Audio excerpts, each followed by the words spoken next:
how to get back on track after Ramadan with your fitness goals and lose at least 30 pounds before summer, inshallah. So, who am I and why should you listen to me in the first place? So, my name's Farhan and I've lost over 53 pounds of fat, and I didn't do it by having constant motivation every single day whenever I was hitting the gym, crash dieting, or doing anything super crazy with my nutrition, or doing 2 hour workouts every single day. And just to show you a before and after in terms of what I look like, this is one of my transformations. And as you can see, completely different person in terms of how I look, and just the visual in terms of what this can actually do for you. So in terms of Ramadan, we need to be really honest about where you are right now. And if you've gone through Ramadan, you're probably going to relate with what I'm going to share here. So what probably happened is that you gained weight during Ramadan, and not because you were intentionally really trying to eat more. It was just your habits and your environment was not conducive to you actually just staying consistent, staying at maintenance, or even trying to lose some weight. You just fell into bad habits, right? And then the other part of it is that you lost your routine. If you had a routine in terms of hitting the gym or meal prepping or anything like that, then it just slowly started to lose. You started to lose it as the month went on. The other point is that Eid went a little too long. And what I mean by this is that once Eid came in and once you were able to start eating again normally, you took that as an excuse to just keep eating, as if to sort of make up for all the time that you lost when you were not able to eat in Ramadan. And now what's happened is that you're looking in the mirror and you're not happy with what you see. And what I need you to truly understand is that the guilt you're feeling, this is what I felt in the past before I was able to lose any weight and actually do this in a sustainable way. And this is what every Muslim man who's been through this knows exactly what this feels like. So let's actually talk about it.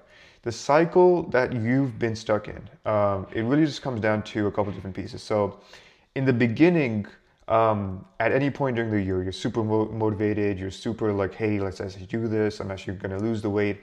Whether this is at New Year's or just some other point where you just really just get fed up with yourself and you're just like, hey, let's actually make something happen. And then what happens is that Ramadan hits. At whatever point of the year, it just comes, and it's a pattern interrupt in terms of your routine, which is not an excuse to start going off on your, losing your fitness uh, progression or whatever you want to call it. But whenever Ramadan comes, you just fall off just because you haven't built up the identity and the system required to actually stay in shape no matter what the season is looking like. So what happens after that is that you promise, like, after Eid, inshallah, after Eid, I'll just actually get started. But what really happens is that you never fully restart because you've never actually built the systems and the identity that I talked about in place, so that you don't have to promise anything after Eid. It's just like you're just going to get back on track because that's just who you are. And you're back to square one or worse. And this cycle just keeps repeating itself over and over and over again. And the sad part is that you've done this before, maybe 2, 3, 4 times, maybe even longer, and every year starts from the same place or worse. And that cycle needs to end. It needs to end because you can't keep living like this. You can't keep using Ramadan as a reason why you cannot get in shape, because it's only 30 days of the year. If you're letting 30 days of the rest of the year, 365, take you out, then what you have going on right now is not conducive. It's not something that is actually supporting your goals.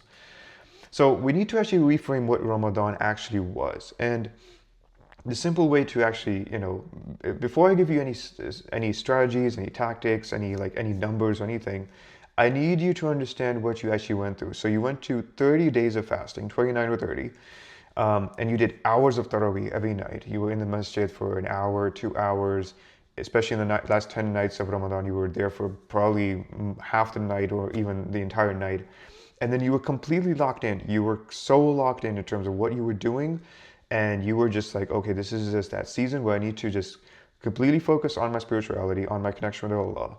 And that's what you actually did. If you took the month seriously, then this is what you were doing. And part of it was, of course, the barakah of the month. We cannot deny that there is a special feeling or a special environment, spiritual environment, that comes into play when we're actually talking about Ramadan. Another part of it was the community. It's just like when you're in the masjid, when you're in that kind of environment, then you just feel hyped up. You feel like, okay, I can do so much more. And part of it was just the season, the environment. It was just like everyone's fasting, everyone in your family is fasting, all your friends are fasting, everyone's kind of doing the same thing. So it's like, okay, like why would I not take part in this? But what I need you to see when we're actually talking about this is that was all you. That discipline, that all everything that you put into the month, that's who you can truly be when you're not bogged down by sins, by shaitan, by all the noise that's actually going on. And what Ramadan is showing you is when you're actually at your fullest potential, your fullest discipline, or whatever you want to call it, you're actually so disciplined, and you actually get so much done when you're not, held back by all these different factors. So, and the other the thing is that discipline doesn't belong to Ramadan. It's not like once that Ramadan comes in, that's the only time when you actually feel disciplined or are disciplined. That's actually, it is you. And what it did, like we already talked about this, it didn't give you something you didn't have already. It just removed and it revealed what was already there in the first place once those barriers were removed. So the real question isn't how do I get motivated again, or how do I, start going back to that feeling of, just being disciplined and so locked into my goals. The real question is how do I carry what Ramadan showed me into the rest of my life? Because, and that's the real conversation, right? If we can transfer, if we can carry over what was happening in Ramadan with our discipline into the rest of the year, then you losing 30 pounds or you losing 50 pounds or whatever that number looks like for you, it starts materializing it as he starts happening, because you're actually carrying over the traits that actually make that happen. So before we go into any tactical things, what I need you to truly appreciate is that your body is an amanah, full stop. There is no question about it. It's not only about aesthetics. It's not only about looking good for your wife, or trying to get married or anything like that. It's not only about feeling like the man. And what I want to highlight here is that these things, everything I've listed here, these are acceptable intentions or acceptable reasons to get in shape. It's not like if you have any of these that you're taking away from your intention or your journey in terms of getting in shape.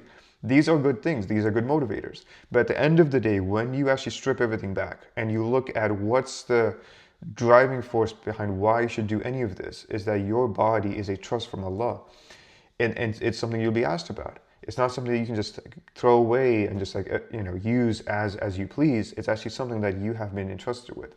And we need to look no further than the Prophet ﷺ in terms of how he took care of his body. He was physically active, he was strong, he was capable. He didn't neglect his body, and he showed what a man, what a human being honestly looks like when they are operating at their fullest physically. So when you take your fitness seriously, you're honoring this trust from Allah. And once you look at fitness, once you look at weight loss, fat loss through that lens, then that changes everything about how you approach it, because it's not something that you're solely doing for yourself anymore. It's actually a trust from Allah that you are fulfilling. Now, let's get back to, the numbers. I mentioned 30 pounds before summer. That number can vary depending on who you are or what you need to actually achieve. And the question you might be asking yourself is like, okay, well, is that real? Like, if I'm watching this at the time this was recorded in 2026, then is that even possible? So let's look at the numbers. So we're looking at 30 pounds as a target fat loss number before summer. And depending on how you want to track when summer comes in or what that looks like for you, then we're looking at least 3 months. 3 months of actually concerted effort to make this happen. And what that will look like is anywhere from 2 to 2.5 pounds per week, which is honestly kind of aggressive. And this is something that you will actually have to dedicate, to, but it's very doable if you're consistent and you have the right systems in place. And what I want to remind you again is that you just fasted for 30 days straight. If you're watching this 2 weeks out from Ramadan, you have to appreciate that you actually did something harder than what I'm asking you to do or what you're signing up to do. So when you fasted, no food, no water for 30 days, then you cannot tell me that I can't stay in a calorie deficit or this is going to be too hard. You've done harder things, bro. So I'm actually holding you to a lower standard when we compare it to what you were actually doing in Ramadan. Now, step one is going to be getting your baseline. And this is what I make all my clients do, and this is what I'm going to be asking you to do, because if we don't know where you're starting off of or what your situation really is, then we don't know what we actually need to do. So first things first, you need to weigh yourself right now, not Monday, not like tomorrow, anything like that. If you can get a scale, or if you can go to, go somewhere, weigh yourself, just get some number, just so you have an understanding of what you weigh right now. If you can do it with minimal clothes, just do that. But really, at the end of the day, we just need a number to work off of. Because if you're just like, hey, maybe I'm like 200 pounds, maybe I'm 220, like that's not going to help us. You need to know the exact number you're working with. The other thing is you're going to do is you're going to take photos, front, side, and back. And this is going to be the most exposing aspect of this, because this is going to show you visually what you look like. And I don't care how bad it looks, because you need to truly appreciate what your starting point is. If you're not going to do this step and you're not going to take the photos, then I can't really help you. No one can help you, because you're not willing to be honest with yourself and actually look at the full picture in terms of how you look.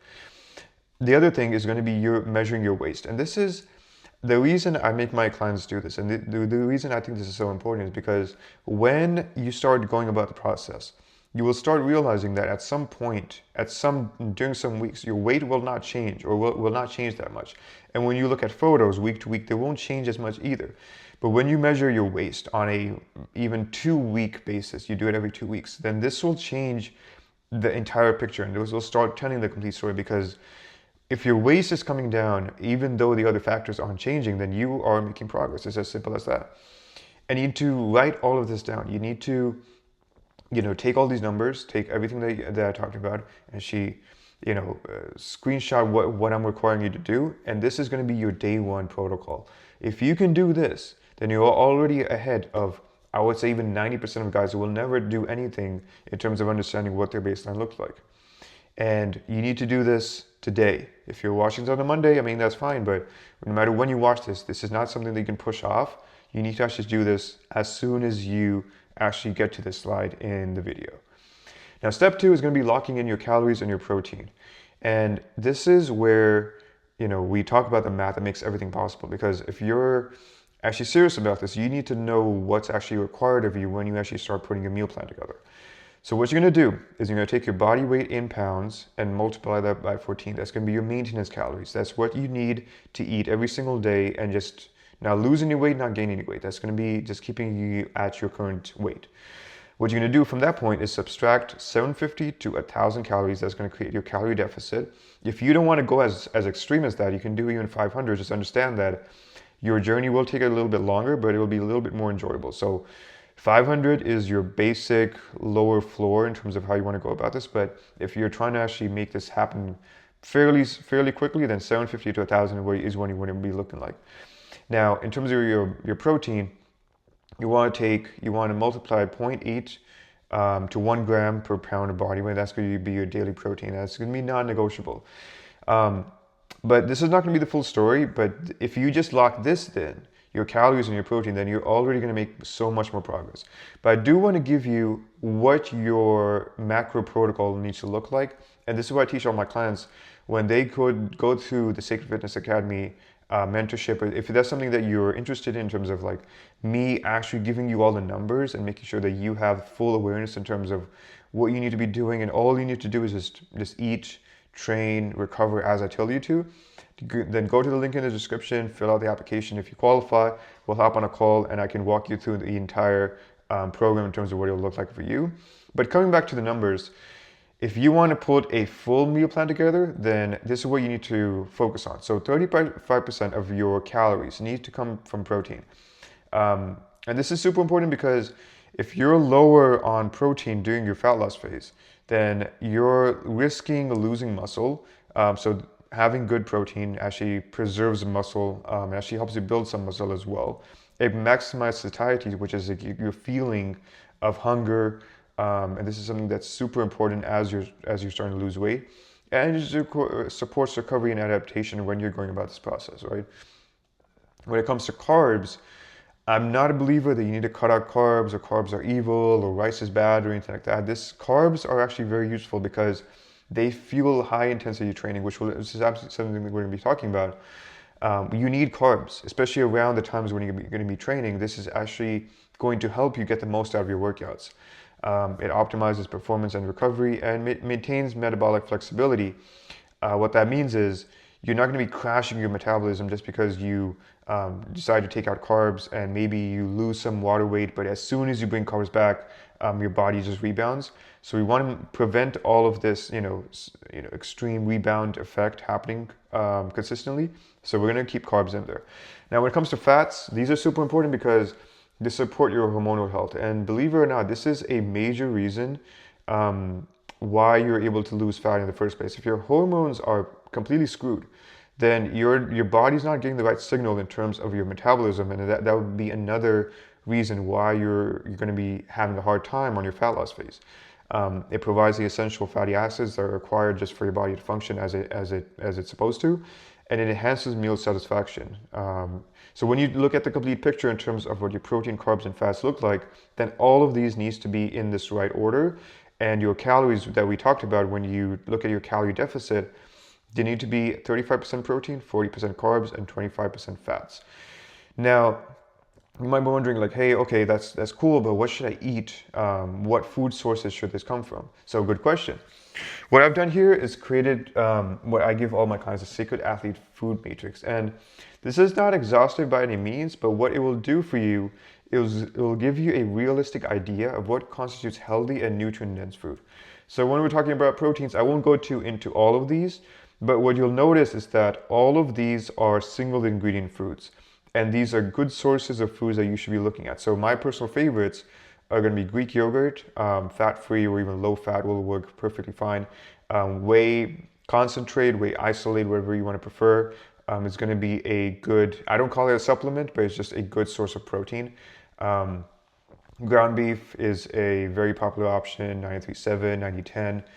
Just whatever you can, whatever is available to you, start looking at this and start building your protein off of this. Now, when it comes to carbs, like I said, there's a bunch of different options. You don't need to restrict yourself to any one source. You can do rice, you can do potatoes. Fruits are going to be a very good option if you want to use them as a form of dessert. And when it comes to fats, again, you have plenty of options here. Extra virgin olive oil, avocado oil, a bunch of different things. As long as the numbers are working in terms of your meal plan, in terms of how you set everything up, then you can use any of these. And like I said, this is not exhaustive. This is not a complete list by any means, but this will give you a good foundation in terms of what you need to work off of.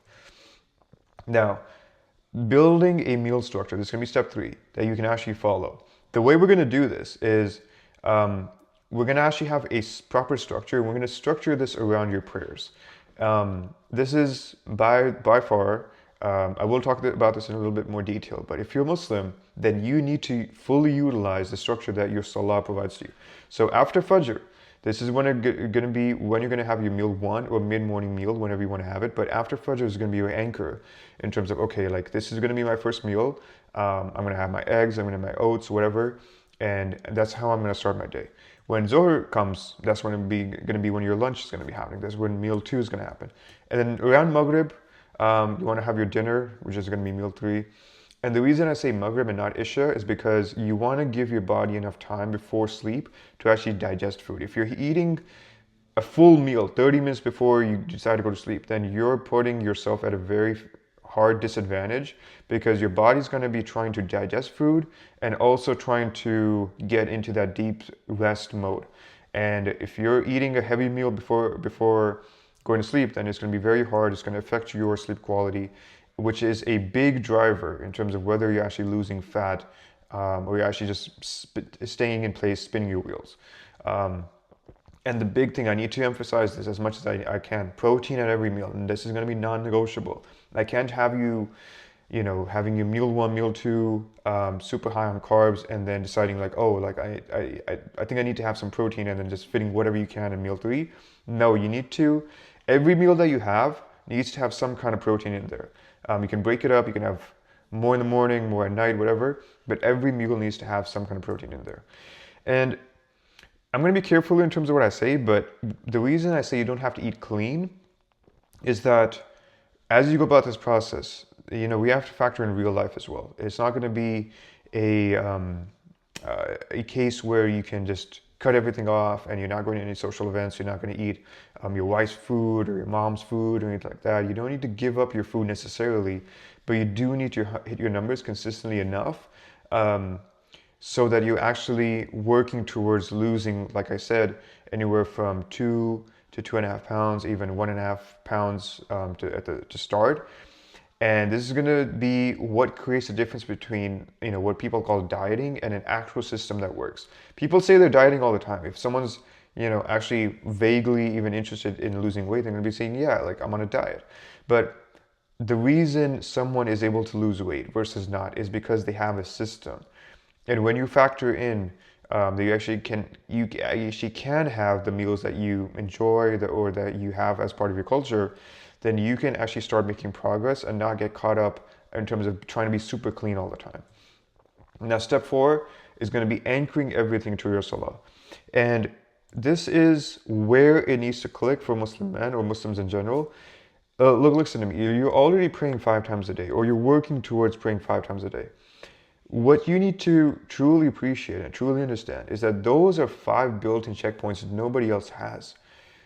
If you think about any other culture or any other religion, they don't have 5 times during the day where they're extracting themselves from the world, they're taking time to do wudu, to purify themselves, then actually pray with presence, then actually steadily get back into their routine or whatever they were doing. No one else has this. So you need to stop seeing this as it's a burden to pray, or it's taking me away from my work or whatever I was doing. You actually need to see this as an opportunity and layer in everything that I talked about, or that I will talk about on top of your Salah or around those Salah times. So Fajr, some way you can go about this is, you wake up, you hydrate, you move, you pray Fajr, and then you start going about your day. That is your anchor in terms of, okay, I need to get my body moving, I need to get some sunlight, I need to start drinking my water and actually start my day the right way. Zohar, meal 2, we already talked about this, is going to be your anchor. Either before or after Zohar, you're going to have your meal 2. Asr is when you're going to be hitting the gym because if you're working on a standard 9 to 5 job, you're going to be getting off work at this time. So that's going to be your anchor. I'm going to pray Asr, hit the gym and then pray Asr. That's going to be your anchor in terms of when you're going to be getting your workout in. Maghrib, meal 3, that's kind of self-explanatory. We already talked about that. And then Isha, that's going to be your wind down and your prep for tomorrow. So if you start layering in the habits that you want, or the gym, or your nutrition around your Salah, then everything starts to make more sense and you don't feel like you're fighting an uphill battle. Everything starts working with the natural rhythm that we have created for us as Muslims. And you don't need a fancy app reminding you to do anything. You just need your Salah, maybe your prayer app or whatever that you have, and a solid plan, which is what you're listening to right now. This is the plan, the exact plan that you need to start losing 30 pounds. Well, step 5 is going to be getting back in the gym or getting into the gym for the first time and keeping it super, super simple. So as you go about this process, I don't want you to complicate fitness when it comes to being in the gym. The reason I say your first 2 weeks is going to be 3 days is because you need to start getting into the habit of actually training hard. And what I recommend is a full body split, if you want to call it that, and compound lifts. You don't need to do these every single time. You can do day 1 squat, day 2 deadlift, and day 3 you can layer those in or switch them around. There's multiple different ways of going about this, but at this stage, if you're serious about losing 30 pounds, then the goal right now isn't finding the perfect split or anything like that. It's just showing up and building the habit first. When you start getting into the gym, you'll start realizing that, okay, maybe on day 1 or Monday, I like hitting deadlift. And then on day 2, which is going to be, Tuesday, I like doing bench because, switching between lower body, upper body. You're going to start having this body awareness when it comes to fitness, when it comes to the gym. So I don't want you to overcomplicate this and delay getting in the gym for the next 5 weeks because you're trying to find the perfect split and nothing's working and you're listening to that video or reading this article or whatever. Just show up, start working out in the gym, and you'll start realizing what your body actually responds to as you start going about the movement. So keep it super simple, and you're going to start seeing more progress that way. Now, I want to give you some foreshadowing or just prediction in terms of what's actually going to happen in the first 2 to 3 weeks. So week one, if you set up everything properly, water weight will drop fast. And this is where a lot of people get tripped up where, they go about the first week, everything is super dialed in and they're like, oh, I lost 5 pounds. This is amazing. That's a good feeling. I will not lie. That's a really good feeling. But it's also deceiving. It's deceiving because it's not true fat that's actually coming off. It's water weight. It's good. It keeps you moving, but you need to truly appreciate that this is not fat. This is a combination of water weight and fat that's happening at the same time. And you're going to start thinking to yourself like, hey, why didn't I start sooner? Which is a super valid question. Now, week two is where the rush fades because you can only lose so much water weight. You can't drain yourself of water. And this is where it starts getting boring. And it starts like, hey, I lost 5 pounds last week, but this week I only lost 1. Like, what's going on? The plan is screwed. This guy on the internet, Farhan, he was lying to me. Fat loss doesn't happen. And this is where 90% of people quit because they cannot see that this is just how the process works. And week 3, if you decide to push past this and you're actually one of those people who can actually see the process through, then you get in the groove. This is where the real fat loss starts happening. This is where you start losing that 1.5 pounds, 2 pounds consistently. And as you go about the weeks and months, you start seeing that this is actually something that's happening because you're following a proper system and a proper protocol. And what you need to do with this information is I'm actually saving you so much time because now you know what to expect. Now you know it's actually coming. And this will allow you to push through because now you know what's going to be happening. The first 2 weeks, whenever I start working with someone, the first 2 weeks are always the toughest because they're a test of your commitment, your level of dedication.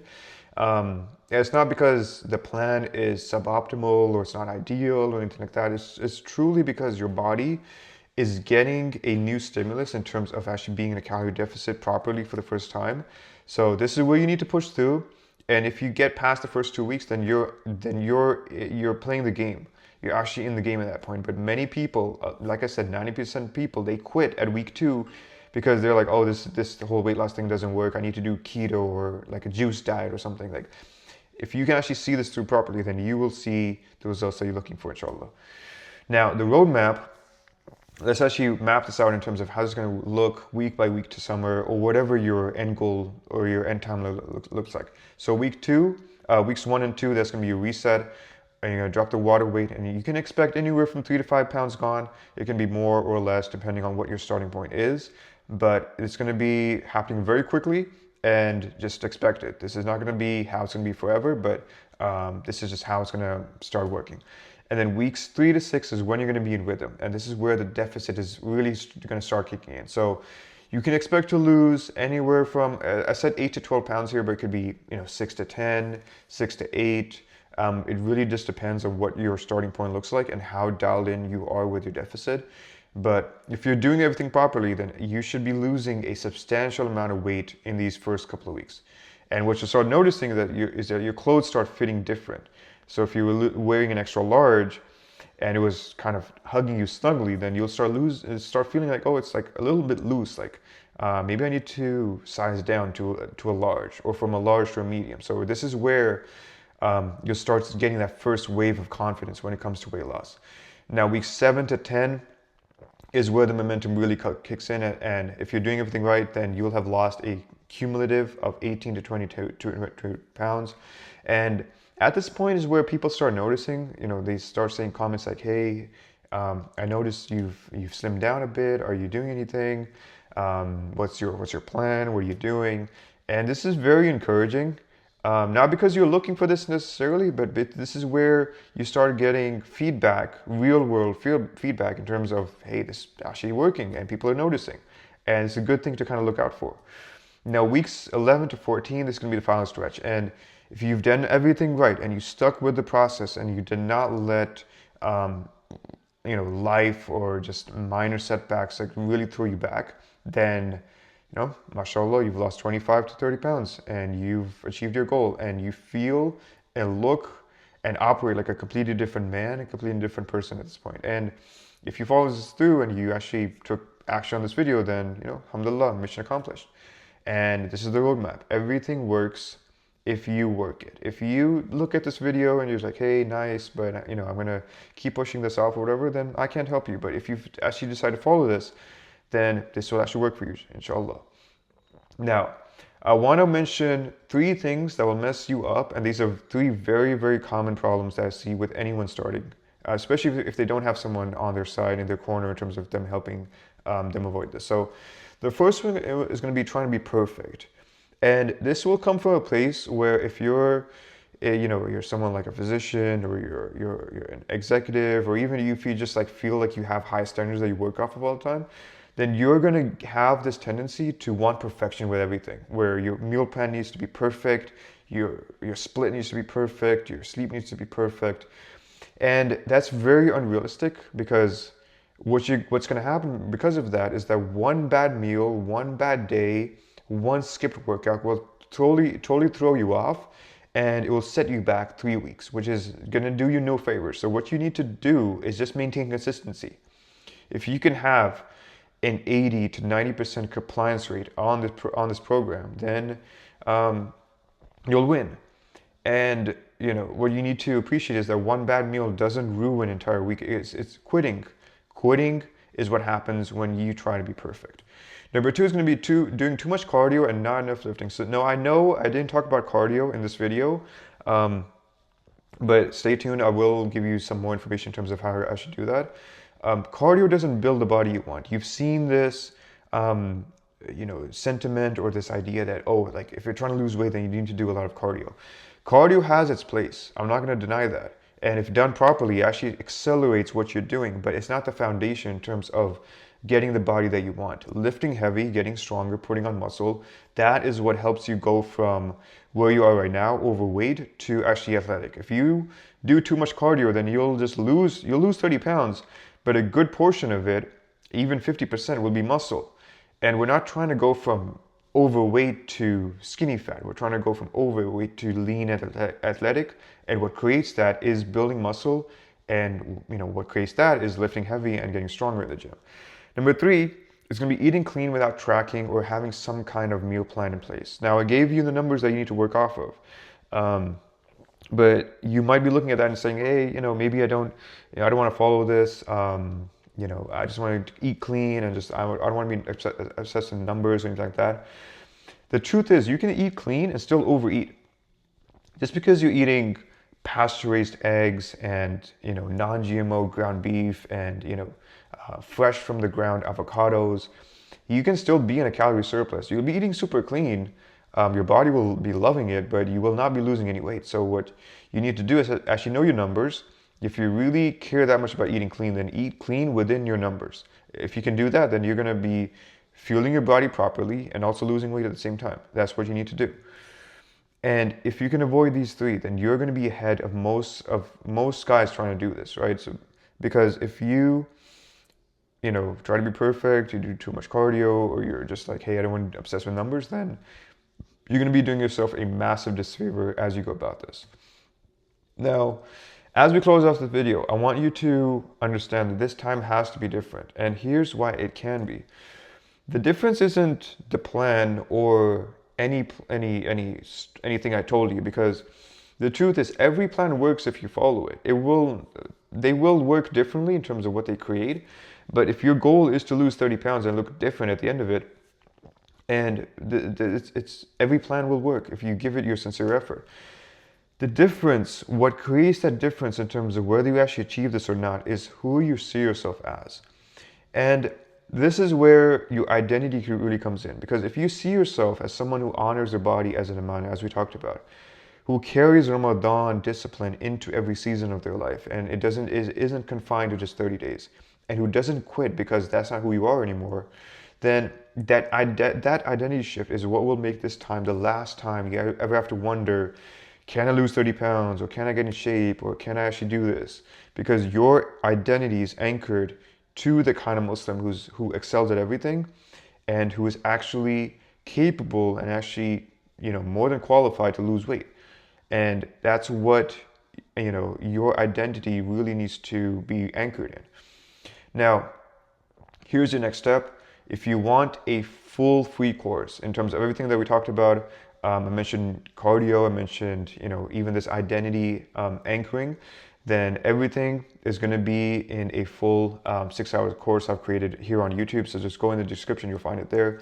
If you want me as your coach, walking you through this process and actually building out the plan, giving you the numbers, and actually working with you one-to-one, then DM me on Instagram, Bismillah on my Instagram, which is on the screen, or apply to the link in the bio. Either way works. And I'll get in touch with you, inshallah, about what that program will look like for you.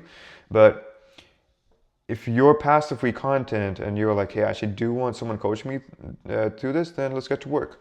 Because I can assure you that if you have someone who's gone through the process, lost not 30 pounds, but 50 pounds, then inshallah, I'm more than qualified to help you. And this can actually be a good investment in terms of actually accelerating what we talked about in terms of getting to your goal of losing 30 pounds by summer, inshallah. So that's the video in a nutshell. If you have any questions, let me know in the comments. But I'm looking forward to seeing you in either the free course, watch that, or in my DMs through the application. And inshallah, you are able to take this and run with it. So we'll leave it right there. Inshallah, I'll see you in the next video. Assalamu alaikum wa rahmatullahi wa barakatuh.